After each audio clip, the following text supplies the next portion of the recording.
Carmina Villaroel, hindi mag-a-adjust kung hindi bet ang jowa ng anak. Mainit na pinag-uusapan ngayon sa social media ang naging pahayag ni Carmina Villaroel patungkol sa pakikipagrelasyon ng kanyang mga anak na sina Mavi at Cassie Legaspi. Binalika ng maraming mga netizens ang pagiging overprotective ni Carmina Villaroel sa kanyang mga anak. Hanggang ngayon marami pa rin ang naghihinala na ang totoong dahilan ng paghihiwalay ni Kylene Alcantara at Mavi Legaspi ay dahil sa pangingialam ni Carmina Villaroel.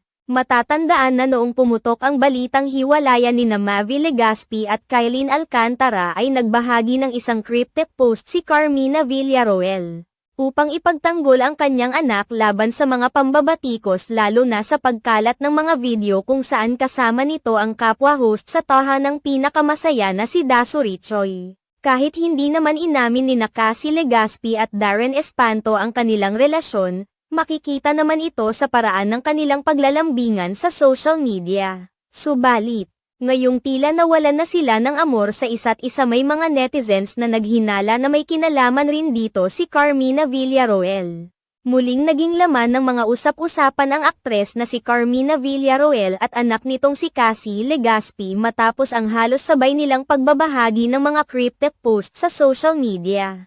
Matapos ang pagsisiwalat ni Darren Espanto na walang namamagitan sa kanila ni CSSY dahil matalik na magkaibigan lamang silang dalawa. Hinamon pa ng maraming mga netizens ang mag-ina na pangalanan ang taong tinutukoy nilang pareho sa kani-kanilang mga social media posts. Sa kabilang banda, muling lumutang ang mga video clips na kuha sa isang podcast ni Janice de Belen kung saan napag-usapan nila ang kanilang magiging reaksyon sakaling magdala ng babae o lalaki ang kanilang mga anak sa bahay.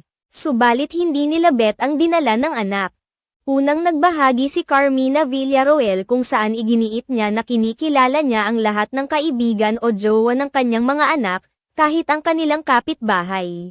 Dahil very open naman umano sila sa isa't isa. Pinaprangka rin umano niya ang kanyang mga anak kung hindi niya type ang mga taong dinala nito at hindi na ito makakaulit pa sa kanilang bahay. Ipinunto pa ni Carmina Villaroel na hindi siya mag-a-adjust sa mga jowa ng kanyang mga anak dahil siya ang ina.